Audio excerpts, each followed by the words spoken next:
ಇವತ್ತಿಗೆ ಚಾಕು ತಗೊಂಡು ಇರಿತವನ್ನ ಮಾಡಿದ್ದಾನೆ. ಬೆಂಗಳೂರಿನ ವೈಟ್ ಫೀಲ್ಡಲ್ಲಿ ಆಗಿರೋದು ಇದು. ಪಿ ಜಿಯಲ್ಲಿ ನಡೆದಿರುವಂಥ ಘಟನೆ. ಪಿ ಜಿಯಲ್ಲಿ ಹೆಂಗೆ ಅಲೌ ಮಾಡಿದ್ರು? ಒಂದೇ ಪಿ ಜಿಯಲ್ಲಿ ವಾಸವಿದ್ದಂಥ ಯುವತಿ ಹಾಗೂ ಆರೋಪಿ ಬಾಬು ಅಂತೆ. ಮದುವೆಯಾಗಿ ಮಗು ಇದ್ರೂ ಕೂಡ ಪಿ ಜಿಯಲ್ಲಿ ಇದ್ದಿದ್ದು ಇಂಜಿನಿಯರ್ ಬಾಬು. ಯುವತಿಗೆ ಲೈಂಗಿಕ ಕ್ರಿಯೆಗೆ ಪೀಡಿಸ್ತಾ ಇದ್ದಂತೆ ಈ ಆರೋಪಿ. ಅವಳು ಒಪ್ಪದೇ ಇದ್ದಾಗ ಖಾಸಗಿ ಫೋಟೋ ಇಟ್ಕೊಂಡು ಹಣಕ್ಕೆ ಬೇಡಿಕೆಯನ್ನು ಇಡ್ತಾ ಇದ್ದಂತೆ. ಆಕೆ ಮೊಬೈಲ್ ಪಡೆದು 14,000 ತಗೊಂಡಿದ್ದಂತೆ ಈ ಬಾಬು.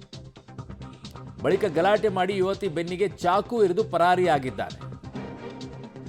ಸದ್ಯ ಯುವತಿಗೆ ಖಾಸಗಿ ಆಸ್ಪತ್ರೆಯಲ್ಲಿ ಚಿಕಿತ್ಸೆಯನ್ನ ನೀಡಲಾಗ್ತಾ ಇದೆ. ಆರೋಪಿ ಬಾಬುವನ್ನ ಈಗ ಬಂಧಿಸಿದ್ದಾರೆ. ಬರೀ ಬಂಧಿಸಿದ್ರ ಭಯಾನೇ ಇಲ್ದಂಗೆ ಆಗ್ಬಿಟ್ಟಿದ್ದೀರಿ ನಿಮ್ಮ ಕಾಕಿ ಬಗ್ಗೆ. ಅದಕ್ಕೆ ಹಿಂಗೆಲ್ಲ ಆಗ್ತಾ ಇರೋದು. ಕಂಡಲ್ಲೆಲ್ಲ ಏನೇನೋ ಮಾಡ್ತಾ ಇರ್ತೀರಾ. ಕೊಡಬೇಕಾಗಿತ್ತು ಒಂದು. ಹೇಳಬಾರ್ದು ನಾವು ಇಲ್ಲಿ ಕೂತ್ಕೊಂಡ್ಬಿಟ್ಟು. ಕಾಲಿಗೋ ತಲೆಗೋ ಎಲ್ಲೋ ಒಂದು ಕೊಡಬೇಕಿತ್ತು. ಕೊಟ್ಟಿರ್ತಾರಲ್ಲ ನಿಮ್ಗೆ ಅದಕ್ಕೋಸ್ಕರನೇ ಅಂತ ಹೇಳಿ. ಒಂದು ಕೊಟ್ಟಿದ್ದಿದ್ರೆ ಸರಿ ಇರೋದಿಂಥವ್ರಿಗೆಲ್ಲ.